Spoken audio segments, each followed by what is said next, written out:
Hello, sports fans. It's me, Sportsman Z, Bob Zolke, and today I am here with a video on the history of my favorite team, the Chicago White Sox. I look back in the video franchise and I have not done a video on the history of the White Sox, unbelievably. So, here it is. Now, the first thing I'm going to do is I'm going to put up this banner I've got, which shows some of the White Sox franchise logos through the years. And you can see that right now at the bottom here, you've got the current one, and then you've got circa 1983, and then circa, 1959. And then 1917, and then 1906. So there's a little bit of a quick history on the logos that the White Sox have gone through. Currently, they have the black, gray, and white color scheme, as you can see that I'm wearing. I really like the blue and the red from the 80s, from the mid 80s. But yeah, they don't have that anymore. So anyway, let's get into it. Now here's a little chart I put together about the history of the White Sox. Their overall seasonal record is 9,154 wins and 9,020 losses. And they will soon be approaching going below 500 if they keep playing like they have for the last few years. So let's hope that that rebuild is just about done. I mean, I know I'm hoping that. The team was originally the Sioux City Cornhuskers, which was a minor league team, founded in 1894. And subsequently bought by Charlie Comiskey, and relocated to St. Paul, Minnesota, and then eventually relocated to Chicago and renamed the White Sox, or White Stockings, of the newly promoted to Major League status American League in 1900. And I believe the first season of the American League was 1901. So, world champions, they were the world champions in 1906, 1917, and most recently in 2005. And in 2005, they swept the Houston Astros in 4 straight games. The Houston Astros now being a powerhouse of the American League themselves, but at the time, in 2005, the Astros were in the National League, and so the White Sox played them and swept them. So that was an impressive World Series championship, maybe their most impressive one, possibly. Of course, in 1919, you got the Black Sox scandal. And there have been countless books, movies, YouTube videos. There's been countless everything said about the 1919 World Series. But just a quick recap. There were 9 players that were accused of being in on a fix to throw the World Series and intentionally lose it to the Cincinnati Reds. There's enough evidence to say that that actually happened, that the players weren't playing on the up and up, at least for part of the series. And because there were many disgruntled White Sox players who weren't happy with their salaries, their compensation. They thought that they were being gypped by Charlie Comiskey, although there are some sources that even say that there were many players that really wasn't the case. They weren't unhappy with their salaries, but I don't know, or their compensation, but I don't know why else they would want to intentionally lose a World Series then. And there are many sources that say the Reds really were a very good team and could very well have won that series on their own, even if the White Sox had been trying their best. Because if you watch the movie 8 Men Out with Charlie Sheen and some other somewhat notable actors, they insinuate at the start of the movie, at the right near the very start of the movie, that the White Sox were some kind of a powerhouse that nobody could beat, and were like heavy favorites in the World Series. But in what little research I've done on the 1919 World Series and the 1919 season, I'm not seeing any evidence of that they were that good. They were a good team. They were certainly a good team.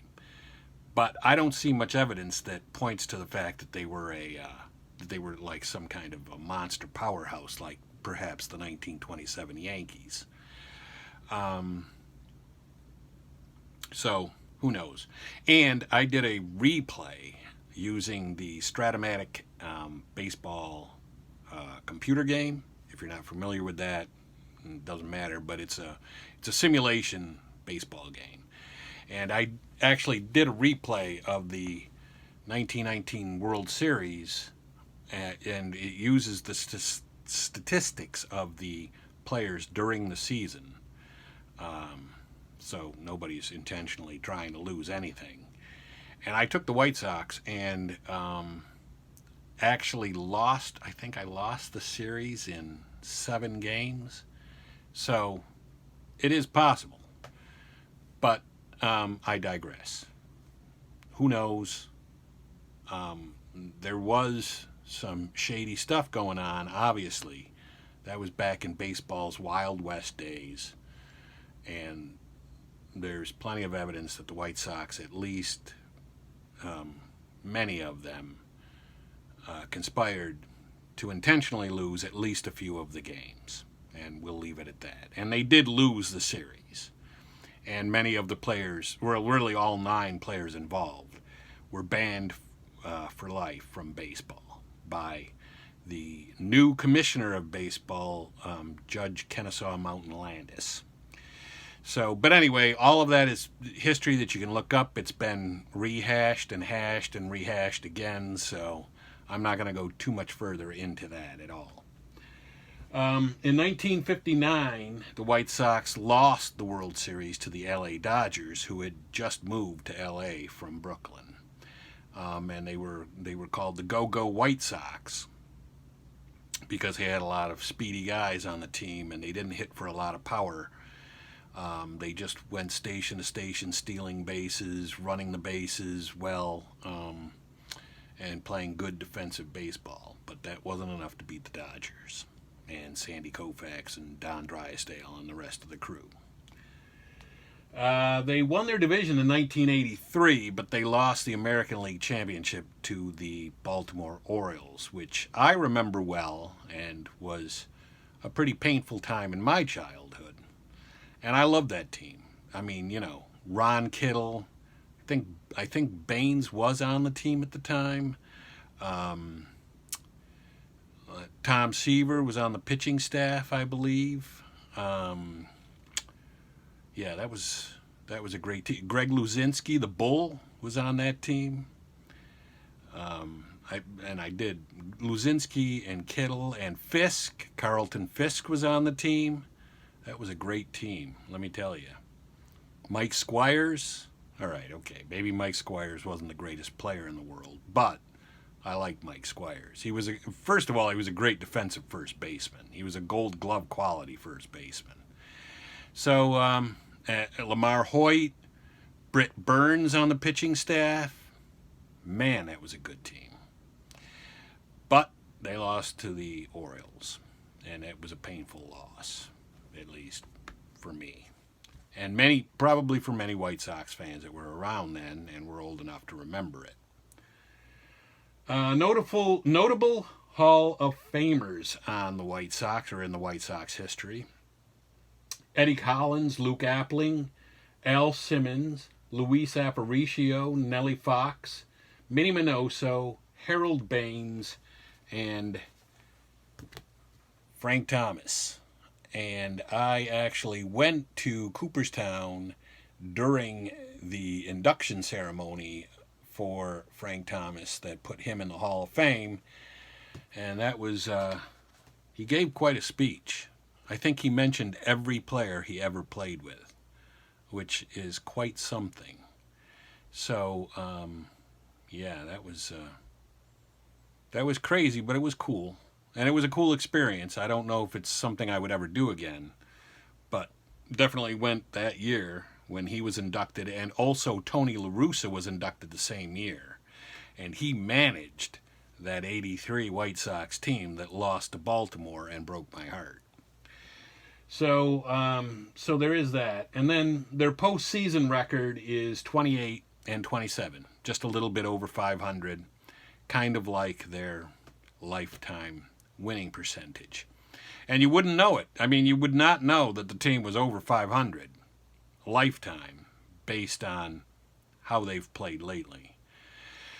So that is a quick and dirty history of the Chicago White Sox. Hopefully they can turn it around and play better in the coming years.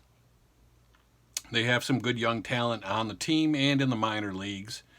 So let's hope that helps them become a much better team. But for right now, Sportsman Z will be signing off. Here is my contact information. There's my email at the bottom, my Instagram, my Twitter. And if you want to leave a comment below. Give me a thumbs up if you like the video. Hit the bell if you want to be notified when I have a new video out, because I do videos quite often, as often as I can. And even give me a thumbs down if you didn't like the video, or you thought I omitted some serious stuff from the history of the White Sox that should have been included here, although, I have a limited amount of time and a limited amount of space to write stuff down, so bear that in mind too. But anyway, for right now, it's Sportsman Z, Bob Zolke, signing off on my White Sox history video.